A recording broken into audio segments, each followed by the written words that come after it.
Namaste, I am Abhijit Jadhav, astronumerologist and tarot card reader. Welcome to my channel. Welcome to एक शक्ती परिवार. आजच्या एपिसोडमध्ये जाणून घेणार आहोत भाग्यांक 4च्या लोकांबद्दल, ज्यांचा लाईफ पाथ 4 आहे अशा लोकांबद्दल. या आधीच्या व्हिडिओजमध्ये आपण जाणून घेतले भाग्यांक 1, 2, 3 या लोकांबद्दल. आजच्या व्हिडिओमध्ये जाणून घेऊयात भाग्यांक 4ची लोक कशी असतात, त्यांना कोणते करिअर सूट करतात, त्यांनी त्यांच्या लाईफला बेस्ट करण्यासाठी काय केलं पाहिजे, त्यांचे लकी डेज, लकी कलर्स या सगळ्याची चर्चा आपण करणार आहोत. पण त्याआधी जर तुम्ही माझं चॅनल सबस्क्राईब केलं नसेल तर प्लीज सबस्क्राईब करा आणि बेल नोटिफिकेशन सुद्धा प्रेस करा, जेणेकरून एव्हरी वीक रिलीज होणारे एपिसोड तुमच्यापर्यंत पोहोचत राहतील. चला जाणून घेऊयात आता भाग्यांक 4च्या लोकांबद्दल. ज्या लोकांच्या जन्मतारखेची पूर्ण टोटल केली असता नंबर 4 आपल्याला मिळतो, ज्याची एकांकी टोटल आपल्याला 4 मिळते, अशा लोकांचा भाग्यांक किंवा लाईफ पाथ नंबर असतो 4. फॉर एक्झाम्पल बघायचं झालं, कुणाचा जन्म जर 27 जानेवारी 1992 झाला असेल तर त्या लोकांचा भाग्यांक बनतो 4. नंबर 4ची लोक कशी असतात, नंबर 4चं प्रतिनिधित्व करतो राहू नावाचा ग्रह, किंवा ज्याला युरेनस सुद्धा, काही ठिकाणी त्याचा युरेनस म्हणून पण उल्लेख येतो. राहू किंवा युरेनस हा ग्रह नंबर 4वरचा अंमल करत असतो, त्याचं प्रतिनिधित्व करत असतो. राहू म्हणजे काय, राहू म्हणजे थोडा विक्षिप्तपणा आहे, थोडं वैचित्र्य आहे, थोडं लोकांपासून वेगळं आहे, out of the box thinking आहे. राहू म्हणजे अनऑर्थोडॉक्सी आहे, जे आपण रोज करत नाही अशा गोष्टी म्हणजे राहू आहे, जे डे टू डे लाईफमध्ये आपण करत नाही अशा गोष्टी राहू आहेत. मग नंबर 4ची लोक सुद्धा थोडी अशीच असतात, थोडी अनऑर्थोडॉक्स असतात किंवा थोडं वैचित्र्य असतं, थोडं मत वेगळी असतात लोकांपेक्षा. या लोकांमध्ये विल पॉवर चांगली असते, या लोकांचं हार्डवर्क करण्याची कपॅसिटी असते, यांची लॉयल्टी खूप चांगली असते. एखाद्या व्यक्तीबद्दल, एखाद्या प्रोफेशनबद्दल, एखाद्या गोलबद्दल हे खूप चांगल्या पद्धतीने लॉयल राहत असतात. या लोकांमध्ये खूप चांगल्या प्रकारची अनालिटिकल क्षमता असते, अनालिसिस खूप चांगल्या पद्धतीने करू शकतात. एखाद्या गोष्टीचं विश्लेषण करणं या लोकांना खूप चांगल्या पद्धतीने जमतं. या लोकांची कमांड असते त्यांच्या सब्जेक्ट्सवर, त्यांच्या स्किल्सवर, आणि जर ते कमांड त्यांनी पॉझिटिव्ह पद्धतीने वापरलं तर त्यांना खूप चांगला फायदा होऊ शकतो. हे लोकांमध्ये त्यांचा ओढा असतो स्पिरिच्युअलिटीकडे, सायन्सकडे, मिस्टिसिझमकडे.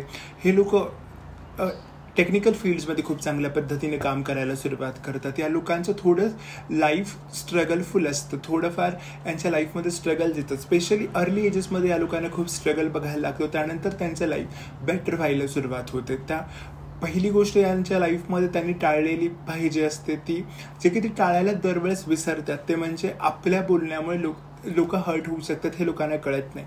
त्यांचं असं असतं की आपलं बोलणं फटकळ आहे, पटकन एखाद्या गोष्टीबद्दल आपलं मत मांडून जातात किंवा काय, पण याचा विचार ते करत नाहीत की बाबा आपण व्यवस्थित बोललोय की नाही बोललो. या सगळ्या गोष्टी मग त्यांना नंतर रिअलाईज व्हायला सुरुवात होतात.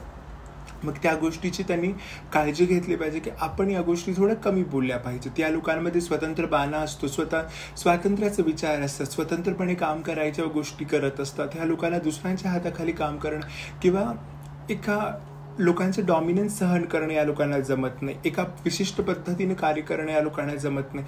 ते आपलं काम पूर्ण करण्यासाठी वेगवेगळ्या पद्धतींचा, मेथडॉलॉजीचा वापर करण्यामध्ये ते एक्सपर्ट असतात किंवा त्यांना तशी त्याची रुची असते, आणि जर ते तशा पद्धतीमध्ये काम करू शकत असतील तर त्यांनी ते नक्की केलं पाहिजे. या लोकांमध्ये त्यांचं स्किल्स, त्यांच्या गोष्टी समोर येण्यासाठी लाईफ त्यांना वेळोवेळी संधी देत असते. वारंवार तशा गोष्टी यांच्या लाईफमध्ये घडत असतात, पण कधी कधी चुकीच्या संगतीमुळे, चुकीच्या लोकांच्या इन्फ्लुएन्समुळे ते अशा बऱ्याचशा संधी गमावून बसतात. या लोकांना व्यवसायामध्ये किंवा नोकरीमध्ये लवकर स्थिर स्थावरता मिळणं कठीण होतं, कारण की त्यांची मतं सारखी बदलत असतात, सारखं त्यांच्या मतांमध्ये परिवर्तन होत असतं. पण इंजिनिअरिंगचं field, technical field, media, mass media, communication skills, digital marketing, digital गोष्टी ह्या लोकांसाठी खूप चांगल्या असतात. फॉरेन कंट्रीजमध्ये जाऊन त्यांनी त्यांचा बिझनेस स्टार्ट करणं हे लोकांसाठी खूप चांगलं असतं. फॉरेन कंट्रीजमध्ये जॉब करणे किंवा MNCsमध्ये जॉब करणं या लोकांसाठी खूप चांगलं ठरतं, आणि जर ते तशा पद्धतीने काम करू शकत असतील तर त्यांच्या लाईफमध्ये चांगले रिझल्ट्स बघायला मिळतात. सो हे झालं त्यांच्या ओव्हरऑल लाईफबद्दल. पैशांच्या संदर्भात ही लोक लकी असतात, पैसे त्यांना वेळोवेळी मिळत असतात, पण त्यासाठी त्यांना खूप कष्ट करावे लागतात. त्यांच्या इन्व्हेस्टमेंट्स वगैरे ह्या ॲट द एज ऑफ 38-39 नंतर सिक्युअर होऊन त्यांच्या लाईफमध्ये स्टेबिलिटी आणायला सुरुवात करतात. हे मनी त्यांचं झालं. हेल्थ बाबतीत बघायला झालं तर मायग्रेनचा त्रास या लोकांना होऊ शकतो, ब्रेनच्या रिलेटेड गोष्टीचा त्रास होऊ शकतो, डोक्याच्या रिलेटेड गोष्टी असतात त्यांचा त्रास होऊ शकतो, ॲसिडिटीचा त्रास यांना होऊ शकतो, प्लस त्यांचा जे नर्व्ज आहेत त्या रिलेटेड लोकांना प्रॉब्लेम्स होऊ शकतात, त्याची त्यांनी काळजी घेतली पाहिजे. सीझनल ज्या गोष्टी आहेत त्याच्यासाठी ते लवकर इम्पॅक्ट होतात, त्यांना लवकर अफेक्ट करतात, त्यामुळे त्याचाही त्यांनी काळजी घेतली पाहिजे.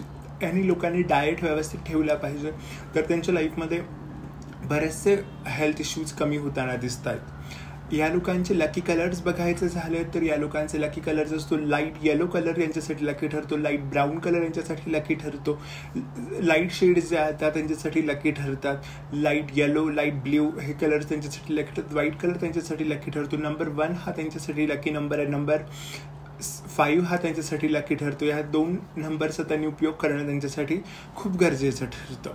जर लकी डेज बघायचे झाले तर संडे त्यांच्यासाठी लकी ठरतो, वेन्सडे आणि फ्रायडे त्यांच्यासाठी लकी ठरतात. या गोष्टींचा त्यांनी, या डेटचा त्यांनी, या डेट्सचा त्यांनी उपयोग केला तर त्यांच्यासाठी जास्त चांगले रिझल्ट्स बघायला मिळतात. या लोकांनी त्यांच्या लाईफमध्ये जर चांगल्या गोष्टी त्यांना अर्न करायच्या, त्यांच्या लाईफमध्ये त्यांना स्टेबिलिटी आणायची, तर त्या लोकांनी भगवती दुर्गाची उपासना करणं खूप गरजेचे. दुर्गा चालीसाचं पठण करणं असेल, दुर्गा मंत्रांचं जप करणं असेल, दुर्गा सहस्रनामावली असेल, या सगळ्या मंत्रांचं जप करणं त्यांच्यासाठी उत्तम ठरतं. त्यांचा त्यांनी नक्की उपयोग केला पाहिजे. भगवती दुर्गाची जेवढी जमेल तेवढी उपासना त्यांनी केली पाहिजे. त्यांच्या लाईफमध्ये हे जे ऑब्स्टिकल्स येत असतात किंवा ज्या गोष्टी त्यांच्या लाईफमध्ये प्रॉब्लेम क्रिएट करत असतात त्याची तीव्रता कमी होते आणि त्यांना मार्ग मिळत जातो. हे झालं नंबर 4 बद्दल आपण सगळी इन्फॉर्मेशन बघितली. हा एपिसोड तुम्हाला आवडला असेल तर प्लीज नक्की लाईक, कॉमेंट करा, शेअर करा तुमच्या फ्रेंड्स अँड फॅमिलीसोबत. नेक्स्ट एपिसोडमध्ये भेटूयात अशाच इंटरेस्टिंग गोष्टींसोबत. तोपर्यंत स्टे ब्लेस्ड, स्टे हॅपी.